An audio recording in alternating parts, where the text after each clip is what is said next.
The hero's greatest strength should never be able to solve their real problem. And once you notice that rule, you start seeing these movies differently. Before we test this rule, one distinction matters. When I say a hero's greatest strength, I don't only mean literal superpowers. For Batman, it could be preparation, intelligence, or control. For Iron Man, technology. For Superman, almost unlimited physical power. But every strong superhero story gives its hero two problems. The visible problem, the villain, disaster, or threat the trailer is selling you, and the personal problem the character carries into that conflict. Their greatest strength may handle the first, it cannot resolve the second. That requires a choice, a sacrifice, or a change in the hero. So this rule is not about making superhero weak, it is about making their strength incomplete. And few movies make that distinction clearer than Spider-Man 2. There is one dream where, in my dream, I'm Spider-Man, but I'm losing my powers. I'm climbing a wall, but I keep falling. Spider-Man 2 made this rule almost impossible to miss. Peter Parker had the power to stop a speeding train and fight Dr. Octopus, but none of that helped him solve the problem destroying his life. Being Spider-Man was costing him everything Peter Parker wanted. He was failing at university, he could not keep a job, he disappointed Aunt May, and every time he tried to get closer to Mary Jane, his responsibility pulled him away.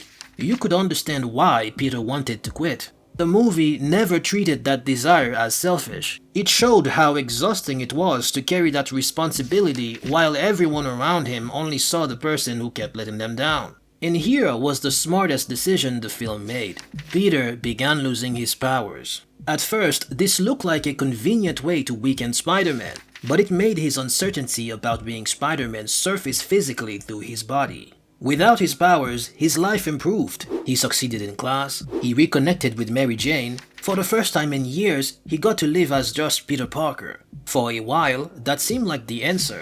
But Peter still felt compelled to help people in danger. When he entered a burning building to save a child, the film made something clear. Spider-Man may have been gone, but Peter's sense of responsibility was still there. His powers returned only after he resolved the conflict within himself. Peter accepted that protecting others was not something his abilities forced him to do. It was part of the person he had chosen to be. That was why his real victory was not getting his powers back. It was accepting the responsibility that came with them, despite knowing the cost. His strength could stop the train. It could not decide whether the sacrifice was worth making. And while Peter's power divided the two lives he wanted, The Incredibles showed what happened when a hero's greatest strength divided an entire family. 158183. You will be... Got him yet? Then where is he? Mr. Huff would like to talk to you in his office. Now? The Incredibles took the rule beyond one person and placed it inside a family. Bob Parr believed becoming Mr. Incredible again would solve what was missing from his life. He felt trapped behind a desk, ignored at home, and reduced to a hollow shell of his former self. And honestly, his frustration was understandable. Bob did not only miss the action, he missed the version of himself that felt useful.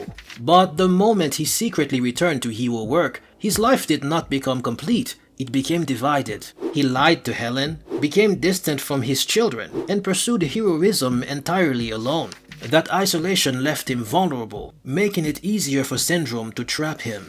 Bob's physical strength had always allowed him to carry more than everyone else. The film turned that advantage into his limitation. He assumed that because he was strong enough to handle the danger, nobody else needed to be included. But strength was never what his family lacked. Helen needed honesty, Violet needed confidence, Dash needed a place where he did not have to hide who he was. None of those problems could be solved by Bob lifting something heavier or hitting something harder. The family only began functioning when Bob stopped treating heroism as his private escape.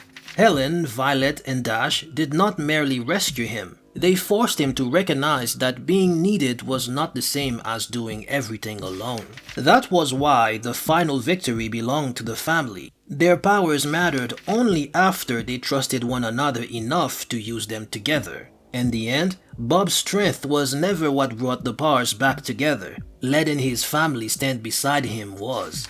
For Superman, the problem became even more fundamental. His power could determine what he was capable of, but not who he was supposed to become.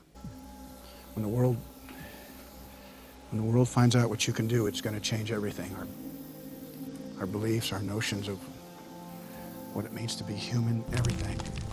Man of Steel applied the rule to a hero who appeared almost impossible to challenge physically. The title suited Clark for a reason. His strength seemed almost limitless, but it only answered what he could do. It never told him what he should do.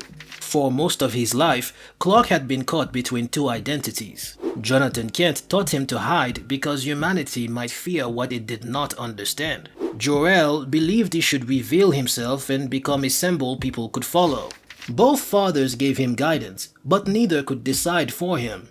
That was where the film found Clark's vulnerability. It came not from a stronger enemy, but from uncertainty over whether the world would accept him, or whether revealing himself would make everything worse. You might look at Zod and think the problem eventually became physical. Clark defeated him through force after all. But Zod's arrival turned Clark's uncertainty into a choice he could no longer avoid. Clark had only recently learned the truth about Krypton, and Zod offered him the possibility of restoring his homeworld. The cost, however, was Earth. Once Clark learned that the genetic codex needed to rebuild Krypton was inside him, he had to decide whether preserving his birth world was worth destroying the world that raised him. His power allowed him to fight for humanity. It did not give him a reason to choose humanity. Clark had to decide what his abilities meant, what responsibilities came with them, and which world he considered his own. That made an almost invulnerable character vulnerable. The film could not create meaningful tension by simply asking whether Superman was strong enough. It had to ask whether Clark was certain enough about the world he had chosen to protect. And while Clark's strength could not provide identity, The Dark Knight gave Batman a villain who deliberately made his greatest strengths irrelevant. The only sensible way to live in this world is without rules. And tonight you're gonna break your one rule. I'm considering it. The Dark Knight approached the rule through its villain. Batman had built his identity around control. He had money, technology, intelligence, and the ability to prepare for almost any conventional threat Gotham placed in front of him. That made him effective against criminals who wanted something predictable: money, territory, power, or survival. But the Joker wanted none of those things. He wanted to prove Batman's moral order was an illusion, that under enough pressure, even Gotham's heroes would become as cruel and chaotic as everyone else. That was why Batman's usual strengths become almost irrelevant. He could interrogate the Joker, but pain gave him no leverage over someone who did not fear it. He could track him using every phone in Gotham, but finding him could not undo the choices the Joker had already forced people to make. Batman could win every physical confrontation and still lose the argument, and the clearest example was Harvey Dent. Harvey represented the justice Batman believed Gotham needed: visible, lawful, and capable of surviving without a masked vigilante. The Joker did not defeat Harvey with force. He destroyed what Harvey believed in until grief and anger did the rest. By the time Batman captured the Joker, Gotham's symbol of hope had become a murderer. So Batman faced a problem none of his strengths could solve. Exposing the truth would destroy Harvey's legacy and potentially undo what Gotham had begun to believe in. His final decision was not a physical victory. It was a moral sacrifice. Batman took responsibility for Harvey's crimes and allowed Gotham to see him as the villain. You may disagree with the lie, and the later films shows how unstable it was, but that was exactly what made the conflict meaningful. Batman had no clean answer. Every choice demanded that he lose something. Batman captured the Joker, but by then, the real damage was already done.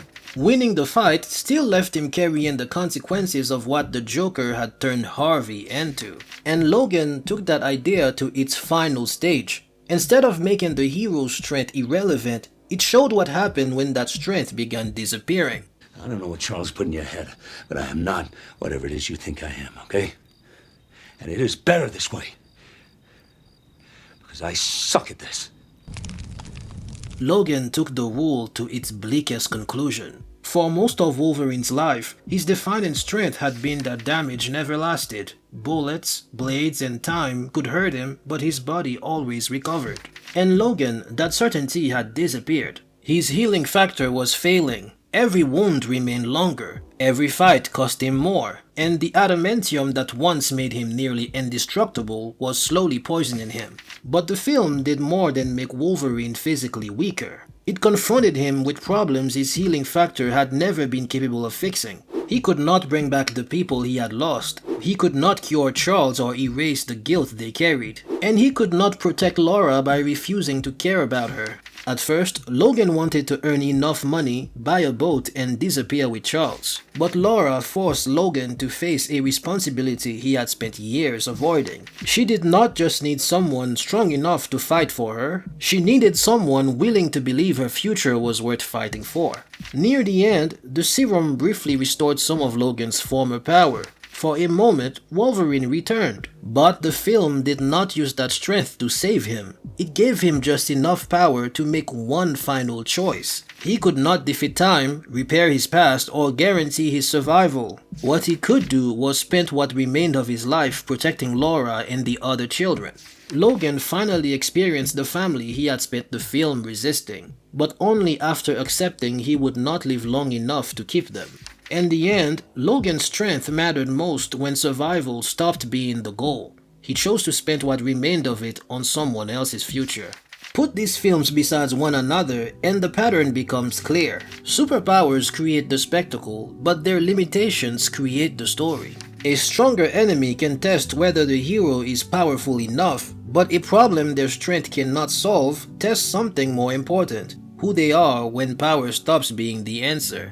That was when responsibility became a choice for Peter. It was when Bob had to trust his family instead of carrying everything alone. It was when Clark had to choose what his power represented. Batman had to face a conflict he could not control, and Logan had to decide what his remaining life was worth. The powers still mattered. Without them, these would not be superhero stories. But power alone could determine only what the hero was capable of doing. It could not determine what they believed, who they trusted, or what they were willing to sacrifice. Now I'm curious, which superhero movie do you think followed the rules best, and which one broke it? Let me know in the comments. And if you enjoyed this video, subscribe for more grounded film analysis. I also explored what Spider-Man Brand New Day understood about Peter Parker, so you can watch that one next.